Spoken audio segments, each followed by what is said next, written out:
This is the Your Career Story podcast, and you're listening to episode 58, The Ultimate Guide to Online Networking. Welcome to Your Career Story podcast, a show that's designed for rockstar professionals looking for that extra booster shot of confidence in their careers. Whether you're trying to get clarity on a job transition, want some work-life balance inspiration, or need a strategy to snag that promotion or raise, this podcast is for you. I'm your host, Jenna Viviano, ex-Wall Streeter turned startup junkie who now coaches hundreds of clients, empowering them to take back control of the job search and land their dream job. So sit back, grab a glass of wine, and prepare yourself for your weekly boost of career confidence.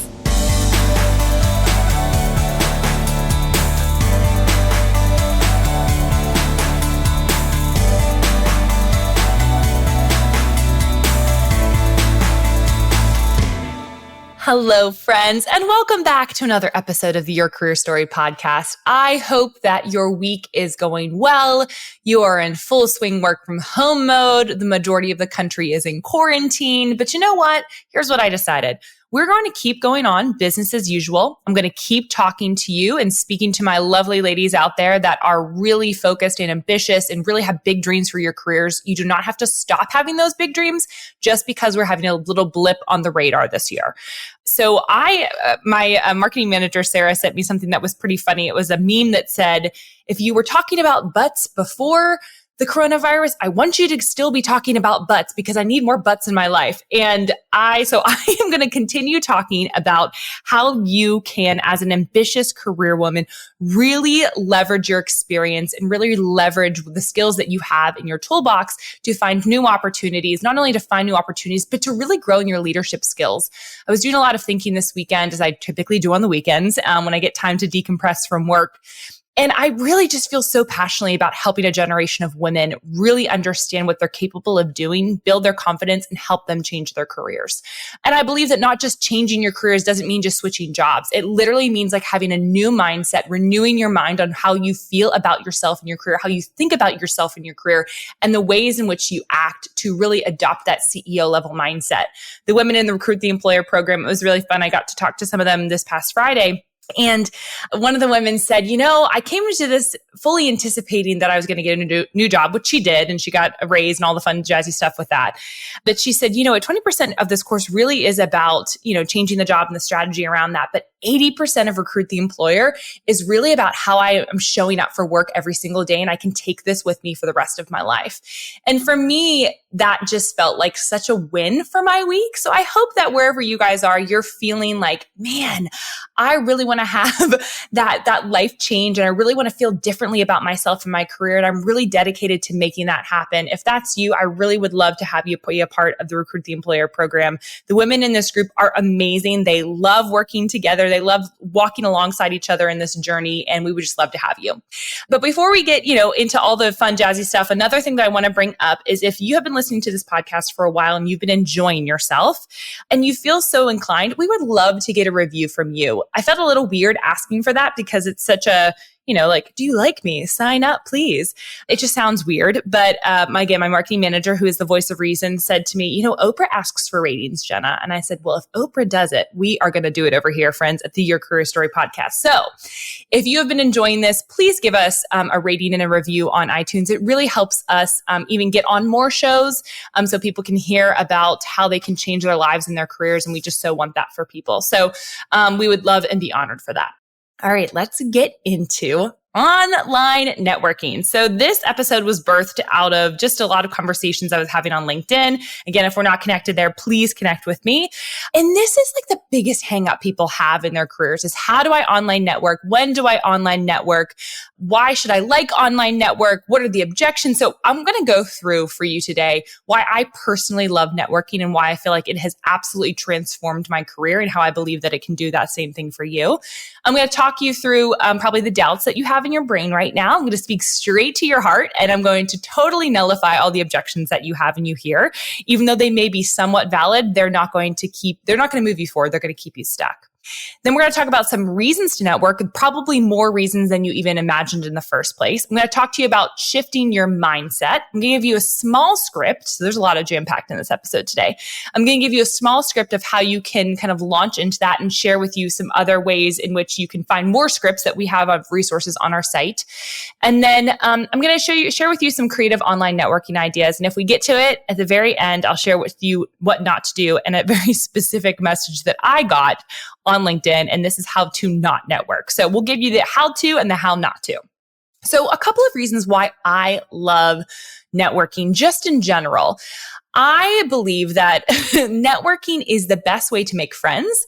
It is the best way to make business connections. It's the best way to find clients. And you want to know why? It's because you're actually building relationships. If you've listened to any of my podcasts before, if you are enrolled in LinkedIn by Lunch, which is my LinkedIn course to teach you how to online network and how to build your LinkedIn profile to make sure that it's working for you when you are networking, you know that networking is mutually beneficial professional relationships developed over time. So I'm not looking at networking as like a one-hit wonder, or I'm not looking as networking as a one-time thing. I'm really truly looking at online networking as this great opportunity to meet new people, build relationships, and ultimately, hopefully, help me build in my career and help other people build in their career too. I look at it as a two-way street. If I only looked at it as a one-way street, then it wouldn't really be beneficial, right? No mutual beneficial process in that.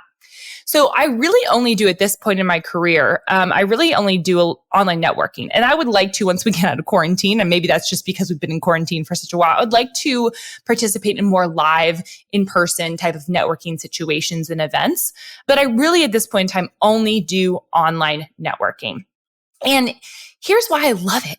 There is no excuse to online networking. So for instance, if you are right now, you're probably thinking, well, I can't network because nothing's open and no one's having anything. I really don't.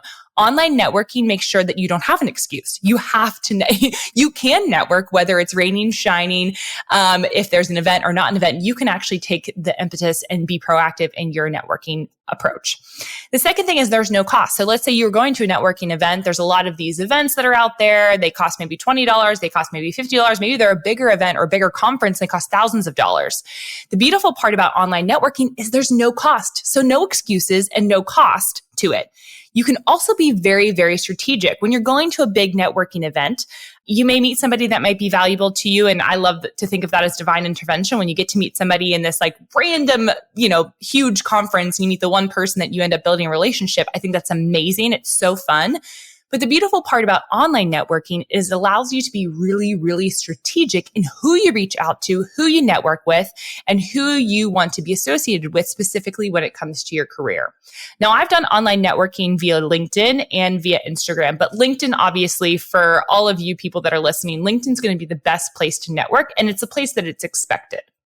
The other thing is I would beg to differ that online networking is not as awkward and rejection doesn't feel as bad than if you're in an in-person networking situation. So let's say you are the biggest problem that a lot of people have with like networking events, which me too, they're just awkward, right? If you don't go with somebody and you go by yourself, you literally have to like sideways step into a conversation and just start chatting somebody up. It just feels uncomfortable. It doesn't feel natural because newsflash, it's not.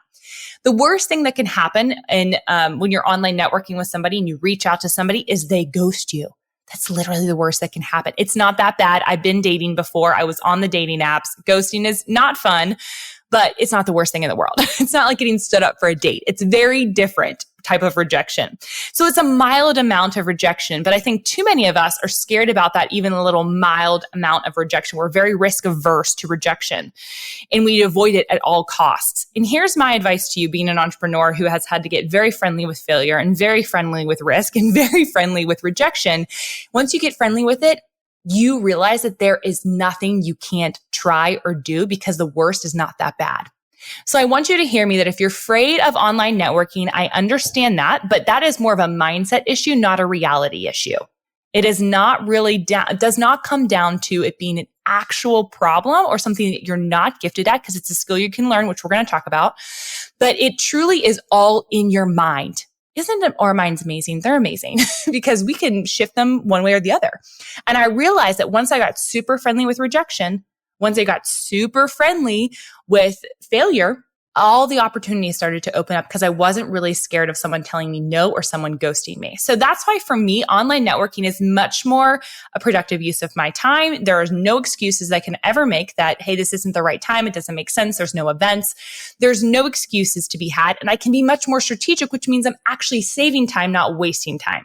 So if you're listening to me and you're going, okay, maybe you got a point there, Jenna. You may also be thinking in the back of your mind, but it takes too much time. So the reality is I think what a lot of people think with online networking is it's going to work every single time. And the reality for me is that it has not worked every single time. Meaning that when I respond to somebody, when I reach out to somebody, does it work every single time? No. But the more times, it's kind of like a volume thing. The more times that you put something out there, the more opportunities you have to have something come back. You cannot expect that on the first time that you reach out to somebody, it's going to work 100% of the time, 24/7. The reality is you're not the most important person to that person you're networking with. You're just not. And that's okay. And once you get okay with that, you're going to be more bold and you're just going to keep on keeping on, because the reality is this works. If you stick at it long enough, just like if you're in business long enough, it's going to work. Something's going to stick to the wall and you're going to be successful. So I need you to push through that, oh my gosh, it's taking up so much time. The reality is this is going to take up less of your time than you potentially, if you're looking to change jobs, applying online. Applying online is the biggest waste of your time. So I really we talk about applying online in the employer program, but what we really talk about is building relationships and networking, because that's how you're going to find jobs. That's how I've found all of my jobs. They have not been from applying online. And I've actually talked to some recruiters lately about that, and they actually agreed with me, which was super interesting because they use those tools, but they were like, don't do it. It's a waste of your time. So I am relaying that information to you. You're welcome. Hope you enjoy that gift for today. The other objection that I hear is, isn't it kind of weird to reach out to somebody? Isn't it a little bit stalkerish? I would say that maybe 10 years ago, that's the case, but we are living in a different day and age where you are meeting your potential spouse online. You are in a space where there's a new tool called Talkspace. It's not that new anymore, but you're talking to your therapist via text. This is not weird anymore. Anytime you digitize anything, it's not weird. It actually allows you the opportunity to open up to new possibilities. You can it's amazing. You can reach out to somebody in California and say, you have no idea who I am. I know you have no idea who I am, but I really admire what your company is doing. Do you have 10 to 15 minutes to hop on the phone call? I have 3 questions I want to ask you. It's not weird when you give context and bring up the elephant in the room of being like, this is weird. I know we don't know each other, but I stumbled across your profile. And don't give too much context. The worst thing that people do when they're online networking is they give too much of a backstory. They try to explain their way into why, you should be chatting with this person. It just doesn't make sense. So make sure that whenever you are reaching out to somebody, and we're going to talk through this, short and sweet and to the point is the best way to do it. Don't give a bunch of backstory. You can always give that later. And then the other objection that I hear from people is that not everybody responds. That's correct. Not everybody responds. We need to get comfortable again with this whole rejection thing. Who ever told you that you are going to be 100% perfect 100% of the time? Now, I know you guys are ambitious female professionals that are listening to this, and you probably were top in your class. You probably went to a really great college. You probably rose through the ranks and were really seen as a leader internally and really reveled in that. But you're going to have to get over the fact that you're not going to be perfect 100% of the time and get 100% of everything that you want in return. And I don't mean that to be harsh. I mean that to really, truly be kind, because I have gotten over that not everybody responds. And so because I've gotten over that, it's allowed me to actually continue the process and not quit too early before it's actually it's matured.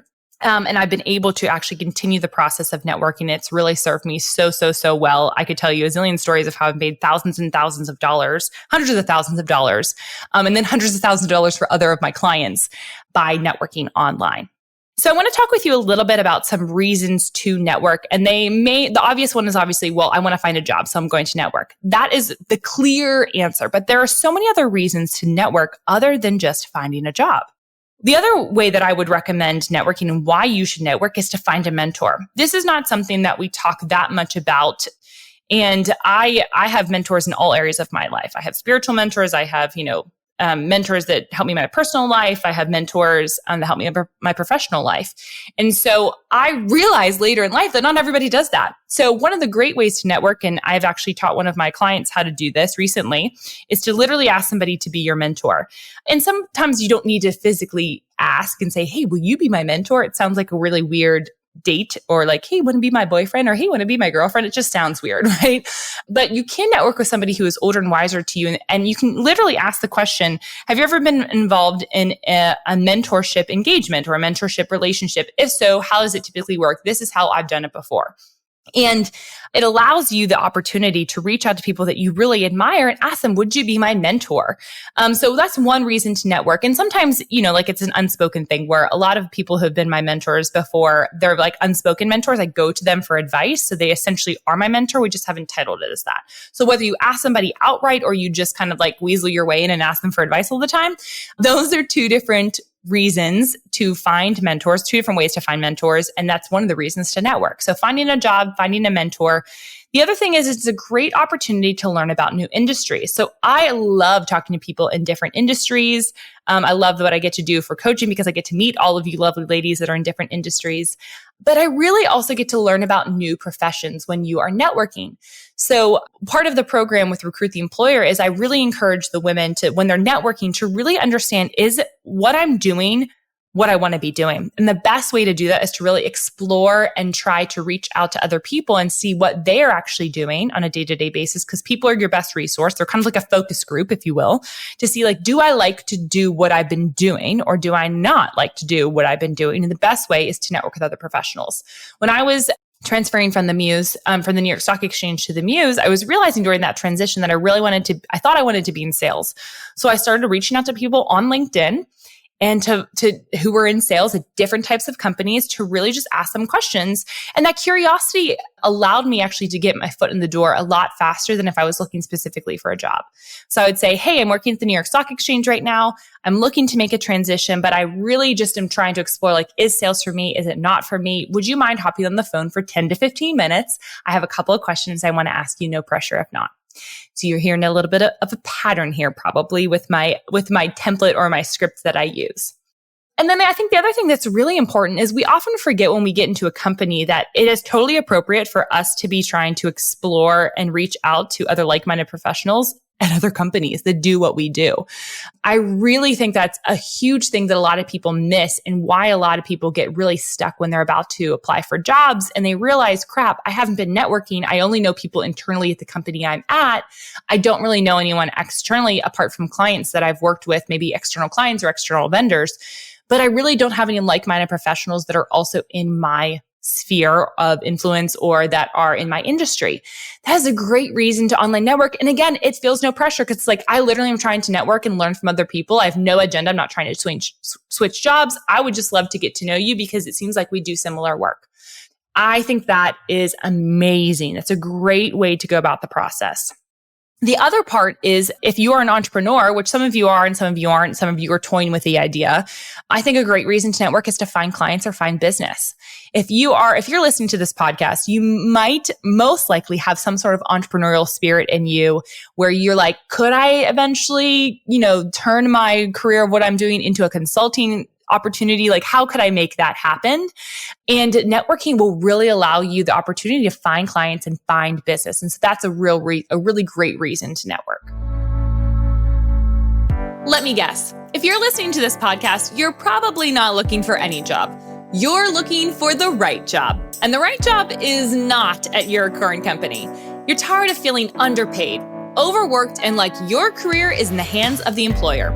You're ready to make some moves, but you're overwhelmed by all of the options. You don't know how to sell yourself, and you have a nagging feeling that your lack of confidence is keeping you from success, not to mention negotiating the amount you're worth. If this sounds like you and you're a mid to senior level career woman who makes over $100,000, we have the 4-step solution just for you. Our signature program, Recruit the Employer, is designed to help women leaders get clarity on what they want to do, market to their dream jobs, and negotiate thousands more. Using a personal branded approach, we equip you with the tools to sell yourself in a non-sleazy way, think like a C-suite leader, and ultimately take back control of your career. To apply, head on over to www.jennaviviano.com/apply. Over the course of 12 weeks, you'll network with other female leaders at similar stages, learn how to double your salary, and solidify your career story. Oh, and I almost forgot to mention, the dreaded resume and LinkedIn profile? Yeah, we do that for you. Because of the intimate nature of this program and limited spots, we are very selective about who we invite into the program. To see if you'd be a good fit, again, head on over to www.jennaviviano.com/apply to apply to recruit the employer today. We can't wait to support you. All right, back to the episode. The other thing that I want you to think about is you really need to change your mindset around online networking. So we've talked about reasons to network. We've talked about the objections that you potentially have. We talked about why I personally love networking. I think it's super fun. I wish I would spend more time doing it. That's another objection. Like, I don't have the time to actually put towards it. You just need 10 minutes a day. You don't need to spend hours doing this. 10 minutes a day. That's it. You could even do it literally while you're watching your Netflix and you're on your phone on your LinkedIn app. That's literally all you need to be doing. You do that 5 days a week, all year long. Think about how many people you could be connected to. It's really about consistency and getting that volume number up, because the more at-bats you have, the more opportunities you have to knock it out of the park. So let's talk a little bit about changing your mindset. So a lot of people get really nervous about online networking, but what you have to realize is it's a skill set. It is not something you are innately born with. It's like if you had to learn Excel, you have to learn that over time and you refine those skills over time. You're not supposed to be perfect at it day one. It's the same thing as leadership, right? Like, that is a skill set. A lot of people think there is some like innate ability, correct? But then from there, you have to really refine that leadership skill and leadership capability over time. It takes time. You can't expect to do it perfectly on the first time. Same thing with playing piano. You might have an innate ability to be decent at it, but the pianists who are like concerto pianists who are at the symphony and, in New York City, they practiced over time and they got really, really good at it. And so I'll have a lot of people come to me like, how were you able to create that like template so quickly? Or how did you think about it? Because I've done it so many times. So it really is a skill set that if you can learn anything in your career, honestly, like more than leadership capabilities, more than writing your resume, which how I have feelings about that. The number one thing that if you could really figure out how to do well is networking, you're going to be fine in your career. Guaranteed. You're going to have all the opportunities. You're going to have all the things ahead of you if you can learn how to network. This is the one thing that if you're able to learn how to do, you're going to be successful in your career. It makes a difference. It's not like, do you have the skills or the brain power or the talent? Like, truly, if you are able to network, you're going to have authentic networking, not slimy networking, for the record. You're really going to have a successful career. So just remind yourself that it's a skill set. It's okay if you're not perfect. The second thing is you need to have a goal about what the purpose of the networking is and like how many people you want to network with. But I need you to detach yourself from the result. So here's what I have problems with goal setting personally. I feel like goal setting for me puts me in a really small box and I feel like I just get suffocated. So for me, goals don't work in the traditional sense that are, the SMART goals that you probably heard about, that they're specific, measurable, actionable, results focused, and there's a time sensitivity to it. Like, that's a SMART goal. I think I got that right. That stresses me out. That does not really work super, super well for me. I want to get strategic about it and I want to make sure that I do have goals. But if I put too many constraints around it for myself, the result doesn't happen because then I'll just focus on the result. So you almost like have to have a goal and then, but separate yourself from the results that are happening and the actual end result, right? Because if you're only focusing on the end result, you're going to miss the process. You need to focus on the process, not the result. Does that make sense? I hope it does. I hope you're nodding your head and saying, yes, Jenna, you are making sense. Focus on the process because the process will work. Don't just focus on the result. I think where a lot of companies mess up is they only focus on results and they don't focus on the process. But the process is really where the problems may arise that impact the result. So anyways, for you specifically around networking, you need to create a goal of like, what is your goal with networking? I want to make 5 new contacts by the end of the year. I want to have a mentor by July. Like and so then what that helps you do is it helps you kind of move in that direction once you state the goal, which I do think is important. But then you have to decide for yourself what makes sense in terms of how you're going to set those, deadlines for yourself, if you will. Because I don't know about you, but sometimes I do need a deadline. Other thing is not getting done. The other thing that you need to think about is we talked about this briefly, but networking is not a one-time event. It's not a happy hour. It's not something that you do once and forget about. It's something that you're cultivating over time. Again, relationship building takes time. It doesn't happen once. And we live in such an instant gratification nation that, one, we're struggling in this time of waiting and just uncertainty. But also I feel like we do not like things that are not instant bake. We need a crock pot type of networking. We don't need microwave networking. There's a difference there. So crock pot networking takes time. It's the flavors, they get all juicy. You really are building that relationship that really has dimension versus if you were to just like, oh, I'm going to network with you once and then I will never talk to you probably ever again. That's very shallow and we don't want that, right? We want the deep, well-cooked, well-marinated networking that's going to benefit us over the long haul. And the final thing that I want to talk about when it comes to changing your mindset is a lot of people will get frustrated because like no one's responding to them. And then I say, hey, well, why don't you send me what you've been sending to people and let's see if we can troubleshoot what's been going on in your template. And what people will do is they'll make it too templated. So you should definitely have kind of a rough outline or a rough template that you use, but then you want to make sure you're customizing it for individuals. So when I'm talking about sending out a quantity, I don't mean send out hundreds of thousands of the same message. I mean, maybe you send out 5 for the day, but you just tweak the front end of the template to something that's specific to that individual.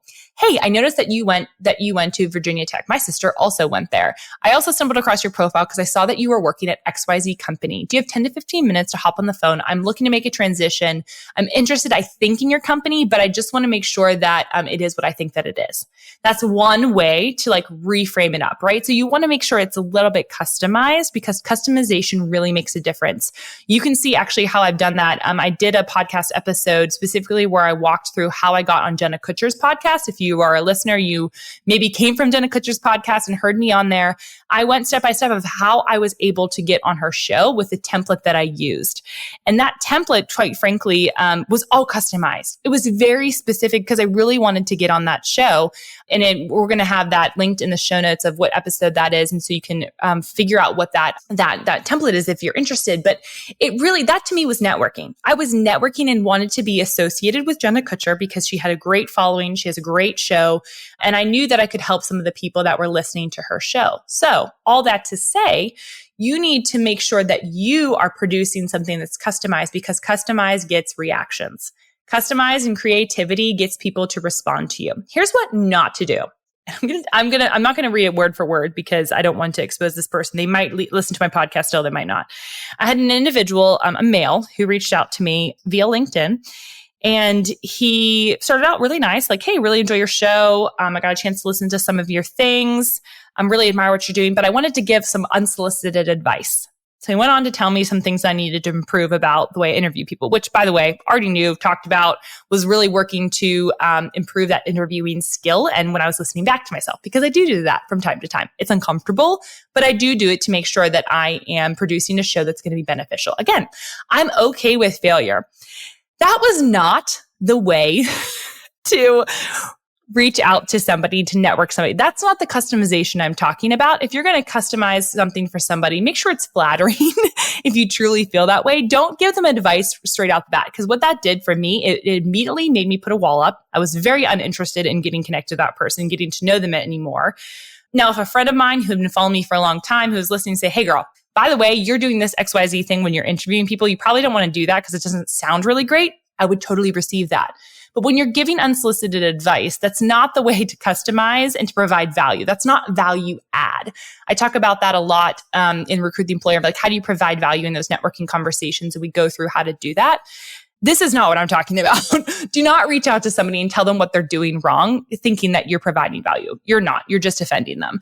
And so, so that's the thing that I would recommend not doing. I would recommend that if you're going to reach out to somebody, you make it really short, you make it really sweet, you get straight to the point. We have some networking templates in our shop that I think would be really beneficial for you if you really are believing that, hey, networking is something I should be doing during this downturn.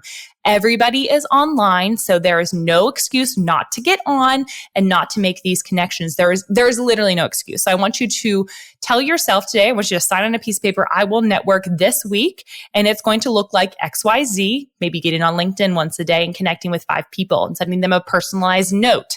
If you're looking for help on how to personalize those notes, we have those up in the shop, jennaviviano.com/shop, where you can find those things. And we have 14 different templates. It's going to be really useful for you to really get ahead and actually use those templates for your advantage, because that's how you get people to respond to you, is with really customized, clear messaging and communication. Awesome. So here's some other creative online networking ideas that I was kind of coming up with, talking with some of the women in my group. Again, if you are interested and if you are an ambitious female that is really looking to make a strategic career move in the next 6 months by the end of the year, do not stop job searching right now. This is the time to really brand yourself, really get your mindset right about who you are in your career, what value you have to offer, so that you become an irresistible hire. I'm able to get people to feel like they're an irresistible hire, but also for employers to see them as an irresistible hire. And I would love to help you do that. But here's some of the ideas that we came up in my group. It was first, this is really the best time to connect with old colleagues. A simple message. Hey, haven't heard from you in a while. Hope you're doing well amidst all this coronavirus stuff. How's work going for you? Is there any way I can provide value, even just an encouraging word? Great time to connect with old colleagues. I've been doing this here and there, just seeing how people are doing, truly just wanting to know how they're doing. But also at the same time, what that's helping me do is stay top of mind, which is ultimately a lot of the goal when you're reconnecting with somebody, is how do you stay top of mind? I would invite people to a virtual happy hour. So maybe you want to invite your friends and tell them to invite a friend. When I lived in New York City, I had a friend of mine. Her name is Amanda. She's amazing. I think she works for Snow now, which is a really cool company. They have bedding and homeware, and it's just a lot of really great stuff. But she had what was called like the brunch experiment. And so she invited 3 people or 4 people from her world. And she said, we were allowed to bring 1 person from our world. So that all the people at the table were really people from all walks of life and different social groups. And we all got to meet up and we had brunch together. It was so much fun. I would encourage you to do the same thing, but in a virtual happy hour. Invite 4 people in your circle and then have them invite 4 people in their circle to come to the virtual happy hour. You could also create a LinkedIn group. LinkedIn groups, we have one called Redeem the Time. It's really for anybody at any level. But if not, you can create one with people in your own industry. Be the leader, be the thought leader, be the person that connects the people. If you are that person, you're going to be really beneficial to other people. But then also it's going to really help you in the long term as well. If it doesn't exist, create it. That's my big rule of thumb. If it doesn't exist, create it. I actually did this when I moved to Nashville and I had no friends. And I knew very, very few people when I moved to Nashville. And so I created this little thing called the Breakfast Club. And so we met every Friday, and I invited like 2 friends that I did know and had them invite other people. They were all women that were in entrepreneurial ventures, small business owners. And it was just a really fun, and that's how I made a lot of friends. It's how I met my web designer. That's how I met one of the women that's in my community group. I met so many people in my first kind of month or so there. And it was great. It was so much fun. The other thing that I would recommend doing is if you really admire someone from afar, this is the perfect time to compliment them with no strings attached. So I was chatting with my women and I was telling them, hey, if you have a mentor that you've admired from afar, even if they were an informal mentor, this is a great time to reach out to them and say, hey, I just want to let you know, I really appreciate all the work and all the, how you advocated for me for so long. I really just appreciate you putting that work in. Just hope you are doing well. I did that recently with my first boss, who I've talked about before. When I worked at Citibank in investment banking, I really just admired him as a leader, even though I didn't love investment banking. And I just reached out to him, no strings attached, and said, hey, I live in Nashville now. I know that you guys used to come down here a lot. I just wanted to let you know it really impacted me and made such a difference in my life when you said those words that you said. I just really appreciate it. Hope you guys are doing well up in New York. And he responded back. And I think it just really encouraged his day, because we forget that as leaders, people who are leaders, it's a very lonely space to be in. And if you manage people, you know that it can be really lonely being a leader and being a manager. And so just providing that is, 1, great karma, but 2, it's just, you should be doing that on a regular basis. Encouraging people in their work is just a great practice to get into. If somebody created content, this is a great way to reshare that content that they created and tag them in it on LinkedIn specifically. One, it's going to help you get in front of a new audience, which is going to be important for, which we talk about, in LinkedIn by Lunch, but we also talk about Recruit the Employer. Reshare someone's content really allows you to show up in other people's feeds and allows you more people to find out who you are. And then the other thing that I would just recommend doing is connect your friends with each other. I would reach out to your friends right now and say, hey, if you're looking for a job, who can I connect you with? Who do you want to be connected with? Let me share my network with you. Sharing is caring. And I think that this is the perfect time to really be adopting and getting in the habit of online networking. It's just going to benefit you in the long run. All right, guys, I hope this was really helpful today. This was kind of a long one where we really dove into what it takes to be an online networker. The other thing that I just want to remind you of, if you're looking for those templates, we have them over in the shop, jennaviviano.com/shop. And if you're interested in being a part of the Recruit the Employer program, we would so be honored to have you be a part of the program, help you and shepherd you and giving you the step-by-step tools to get from stuck in your career to really thriving and making more money. You do not have to do this alone. The do-it-yourself approach is not going to work. This class helps people get to the next level, and I would love to help you do that. So if you're interested in hearing more about the program, and if you're interested in hearing more about that class, you can go to jennaviviano.com/apply, where you can see if you would even be qualified to be a part of the program. So guys, love you. I would love to connect with you again over on LinkedIn. Tell me what your biggest takeaway was from this episode and share it with a friend. Awesome. I will see you next week. Hey, y'all. Thanks so much for listening to Your Career Story podcast. I would love to get to meet you. And there are a couple of ways that we can connect in between episodes. First and foremost, I love my LinkedIn. Second is via Instagram. And third is over on my website. I actually have a special spot just for you full of fun, free resources. So all you have to do is go to www.jennaviviano.com/resources. Super simple, for a bunch of freebies that will help you boost your career. Hope to see you next week.